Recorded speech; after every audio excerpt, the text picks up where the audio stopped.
Welcome to the Smart Keys podcast. You know, right now, in a manufacturing facility somewhere making parts for the very device you are listening on, a mobile robot just predicted its own mechanical failure. Which is just wild to think about. Right, it detected like a micro vibration in its left drive motor, automatically ordered a replacement part from inventory, and then just seamlessly rerouted its assigned tasks to a dozen other machines on the floor to cover its shift. All before a human operator even realized there was a potential problem. Exactly. It's a phenomenal shift in how operations are run. I mean, we're looking at a reality that has moved entirely past science fiction into a highly practical and incredibly sophisticated toolkit for business. And that toolkit is really the central mission of our deep dive today. We are unpacking this comprehensive, deeply researched article by Felix Römer. It's published over at smartkeys.org, and it's titled Robotics Automation, Streamlining Operations with Smart Machines. It's a great read. It really is. The goal today is to treat this source material as a strategic blueprint.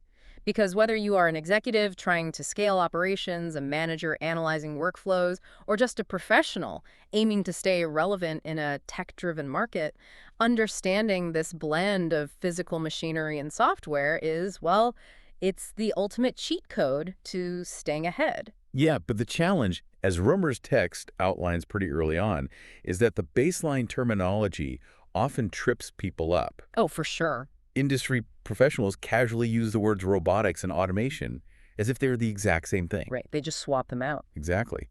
But in the context of streamlining a modern business, there are two distinct concepts that have to be purposefully integrated. Okay, let's unpack this, because if we don't get the definitions right, the rest of the strategy just falls apart.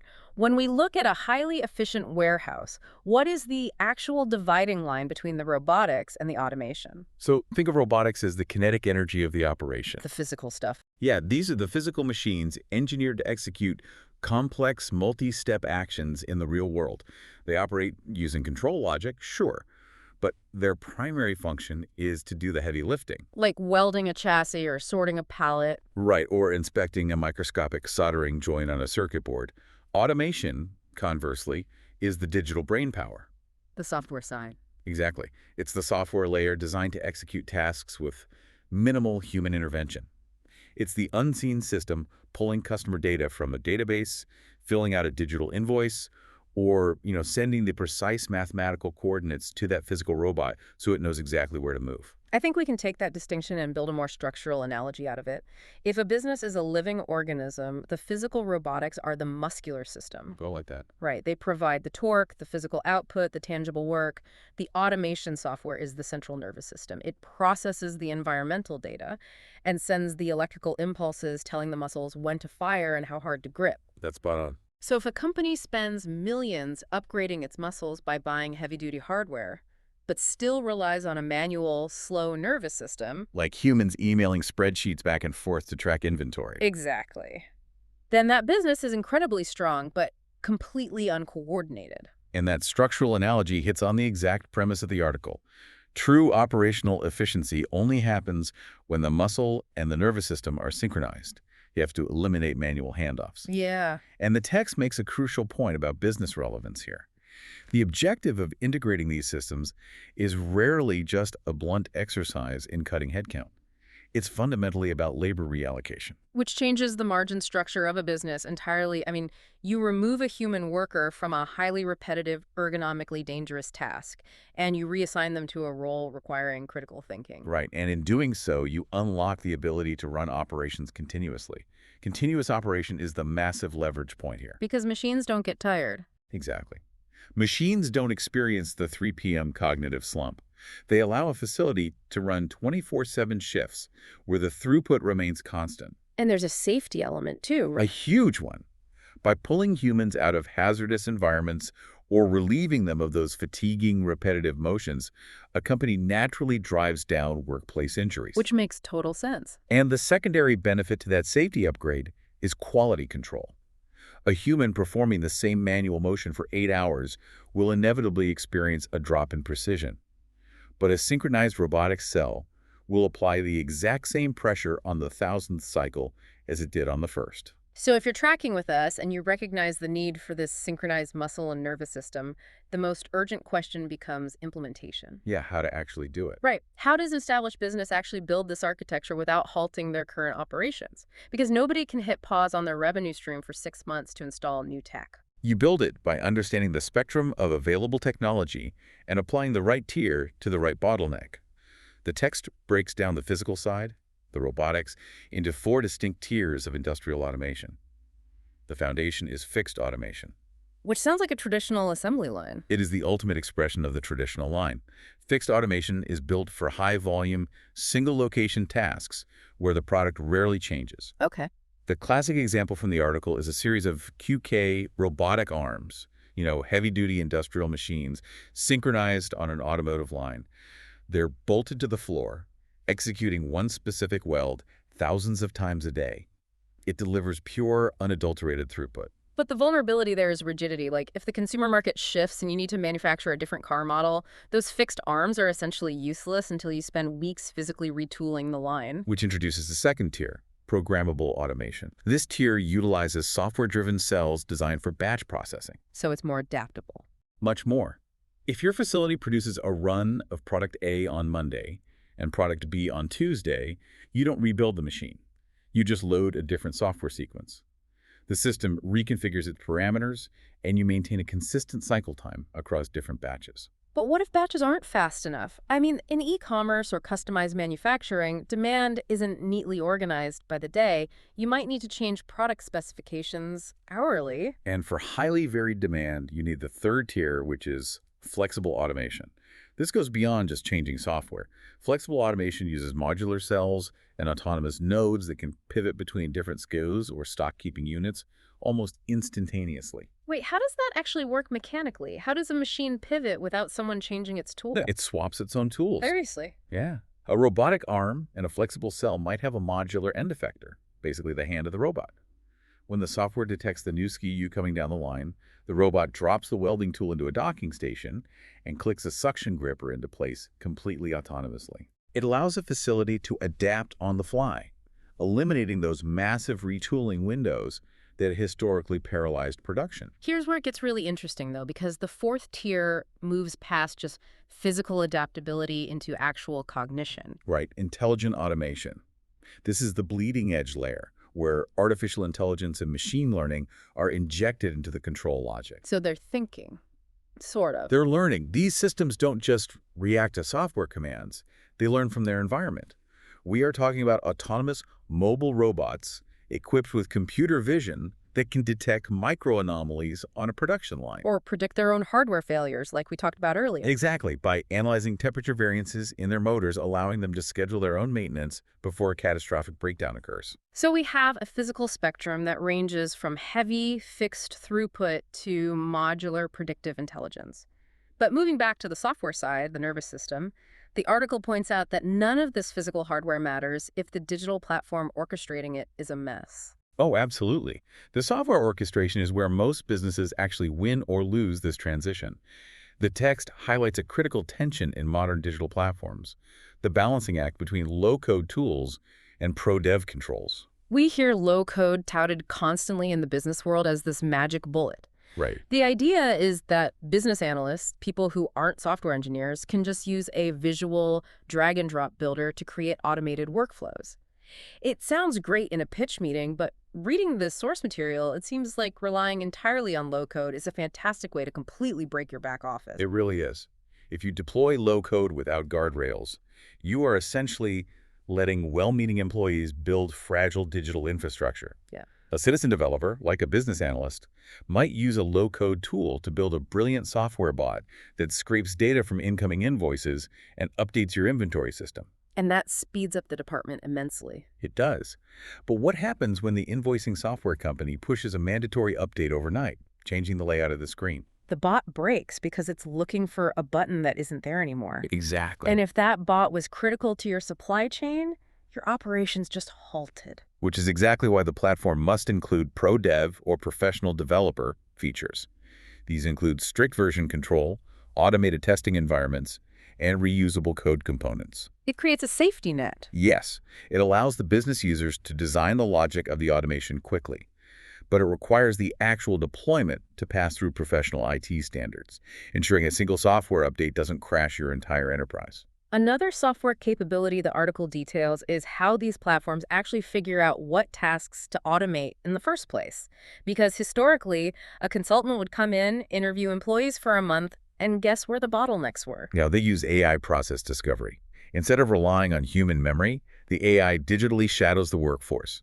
It scans the event logs across your entire network. That's wild. It analyzes the raw data and highlights patterns. It'll say, hey, your finance team spends 600 hours a month copying client addresses from the CRM, your customer relationship management system, and pasting them into the ERP, your enterprise resource planning system. It identifies the exact digital friction points and calculates the ROI of automating them. And because these modern platforms come with pre-built digital connectors, you don't have to write custom code to link the CRM and the ERP. The software bots plug in natively. Exactly. But I have to push back on this entire ecosystem for a moment. Go ahead. Let's visualize a fully deployed system. You have intelligent mobile robots moving materials on the floor. You have flexible robotic arms swapping end effectors. You have AI agents spanning logs. You have software bots shuttling data between the CRM and the ERP. Right. And you still have human beings trying to do their complex judgment work. If all of this is operating concurrently, how does a business avoid a catastrophic traffic jam? I mean, how do these different agents not constantly collide, either physically or digitally? The solution to that operational chaos is what the text defines as an intelligent controller.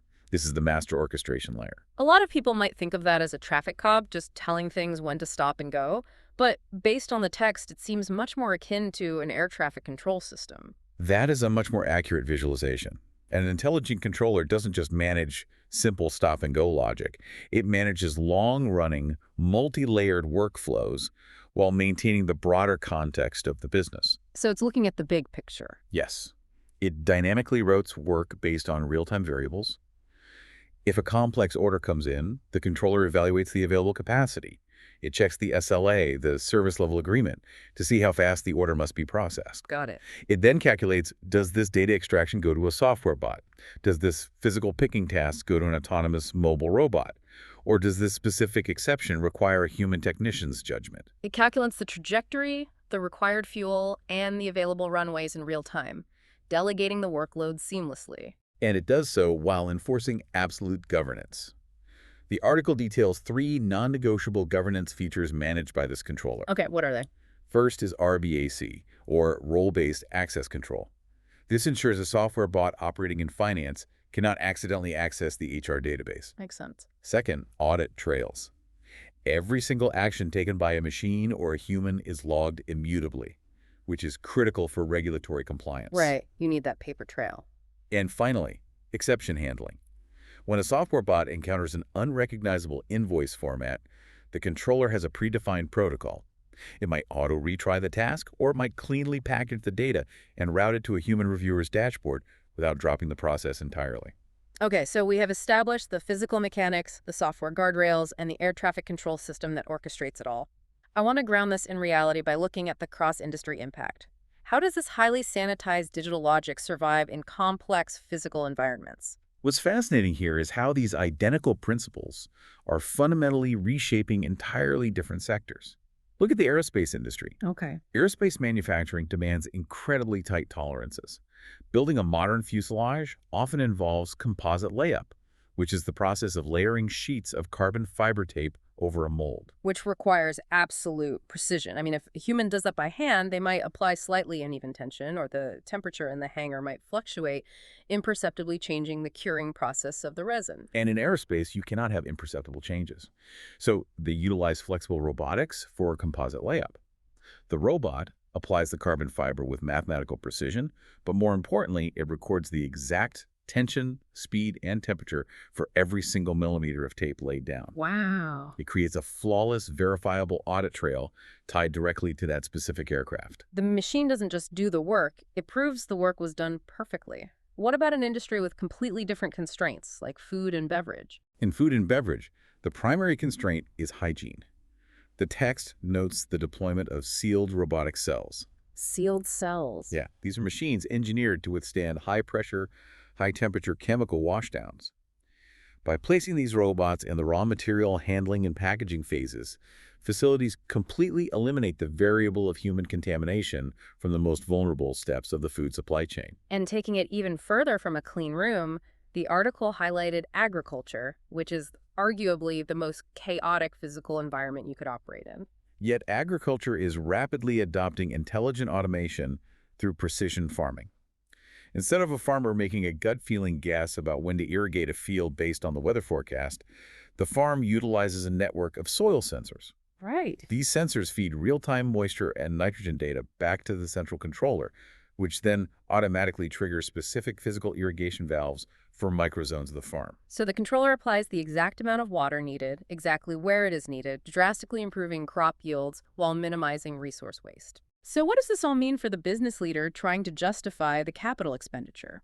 Because if you propose installing a sealed robotic cell or a network of agricultural sensors, the immediate demand will be to prove the return on investment. You prove the ROI by abandoning vanity metrics and tracking rigorous operational data. The text emphasizes tracking OEE, overall equipment effectiveness. Okay, what is that exactly? It's a metric that calculates the percentage of manufacturing time that is truly productive, factoring in availability, performance, and quality. You also track throughput, measuring the raw volume of product or data moving through the system. And the article specifically calls out first-pass yield. Yes. First-pass yield measures how many units pass through the process perfectly the very first time without needing rework. Because every time a product has to be taken off the line to be fixed, or a data entry has to be corrected, the business bleeds money. Precisely. Because automation standardizes execution, it inherently reduces variability. You prove the ROI by demonstrating a definitive reduction in cycle times and a near-total elimination of defects. Which brings us to the human element. If the robots are executing perfectly, the software bots are processing the data, and the intelligent controller is delegating the work. Yeah. Where does the human professional fit into this rapidly evolving ecosystem? If we connect this to the bigger picture, this technological shift is not rendering humans obsolete. It is elevating them into highly lucrative, specialized career paths. Interesting. The workforce demand is pivoting sharply toward technicians who possess the cross-disciplinary skills to diagnose, maintain, and optimize these integrated systems. So the human goes from being the laborer doing the heavy lifting to the diagnostician ensuring the muscle and the nervous system are communicating. Exactly. Employers are aggressively recruiting professionals who understand electrical fundamentals, who can troubleshoot PLCs, programmable logic controllers, and who understand preventive maintenance protocols for complex robotics. It's a whole new skill set. It is. The source material actually cites data from the Bureau of Labor Statistics from May 2024, showing a median annual salary approaching $70,760 for electromechanical and mechatronics technicians. And getting into this field doesn't necessarily require a 4-year theoretical engineering degree either. The article points to hands-on, intensive training programs, specifically noting UTI's Robotics and Automation Technician program that are engineered to build those precise, in-demand diagnostic skills. Right, because the industry values the practical ability to map a system, isolate a fault, and bring a production cell back online safely. It's an incredibly resilient career path because you become the architect and the physician for the technology driving the global economy. Well said. Let's pull all of this together into a practical roadmap for the listener. If someone wants to start this transformation in their own department, whether they're eyeing a software bot for their finance team or a flexible automation cell for their warehouse, what is the foundational first step? The golden rule of implementation, emphatically stated in the text, is this: discover before you build. Meaning you can't automate what you don't understand. You have to map the real ground truth work first. A massive mistake companies make is assuming a process works exactly as it is written in a standard operating procedure manual. And it rarely does. Almost never. Mm-hmm. You have to go to the floor or sit with the software users and map the actual process flow. You record every single decision point. You clock the task durations. You verify that the digital data required to trigger an automated action actually exists in a structured format. I find it incredibly ironic that we can talk about autonomous mobile robots and AI process discovery, and yet the bedrock of successful implementation still completely relies on old-school fundamental process mapping with a whiteboard and a stopwatch. It really does. Because if your manual process is full of unnecessary steps and convoluted approvals and you apply automation to it, you haven't fixed the business. You have just engineered a way to execute a broken process much, much faster. You scale your inefficiency to the speed of light. That is the trap. And avoiding that trap requires the next strategic step, which is the pilot strategy. Walk us through how a pilot should be structured. You never deploy automation enterprise-wide on day one. You design a time-boxed, highly controlled pilot program that isolates specific variables. The goal of the pilot isn't just to see if the technology turns on. The goal is to capture the edge cases, the strange, real-world exceptions that didn't show up in the process mapping phase. And the source material offers a brilliant metric-driven tip for when to move past the pilot phase. It dictates that you must tie your orchestration to a specific pilot metric. You define success up front, perhaps a 40% reduction in processing time, or a zero defect rate over 2 weeks. Right. You run the pilot, and you only scale the technology broadly once the synergy between the automated systems and the human reviewers consistently hits that target rhythm. So only when the air traffic control system proves it can handle the local traffic do you open up the international runways. Precisely. This raises an important question, though, as we look toward the horizon of this technology. The text establishes that human workers are intentionally kept in the loop to handle exceptions, provide oversight, and apply judgment to situations the machine cannot resolve. Right. The machine processes the standard variations, the human handles the weird anomalies. But as machine learning models grow exponentially more sophisticated, they will inevitably become capable of handling increasingly complex standard exceptions. The parameters of what a machine can figure out will continually expand. That's true. If we follow that trajectory, human professionals will eventually only be required to intervene during true black swan events. The completely unprecedented, off-the-charts crises that no historical data could have predicted. Exactly. It begs the question. In a fully optimized, seamlessly automated future, will a professional's total value to an organization be measured exclusively by their capacity to navigate the chaotic, unpredictable anomalies that machines simply cannot comprehend? That is a staggering thought to leave on. As the systems approach perfection, human value becomes defined entirely by our ability to master the chaos outside the system. That is absolutely something to mull over as you look at your own career trajectory. Definitely. Well, thank you to you, the listener, for tuning in to the Smart Keys podcast. We hope this deep dive has provided you with a rigorous, practical framework for understanding the incredible fusion of physical robotics and digital automation reshaping operations today. It's an exciting space to watch. If you want to ensure you never miss a deep dive into the future of work, business efficiency, and the technology driving it all, please hit subscribe on your preferred podcast app right now. And as always, we highly encourage you to explore the source material for yourself. Go read Felix Römer's full article, Robotics Automation, Streamlining Operations with Smart Machines. It is packed with even more granular insights, and you can find the direct link to the full text right there in the show notes. Keep mapping those processes, keep analyzing those workflows, and we will catch you on the next deep dive.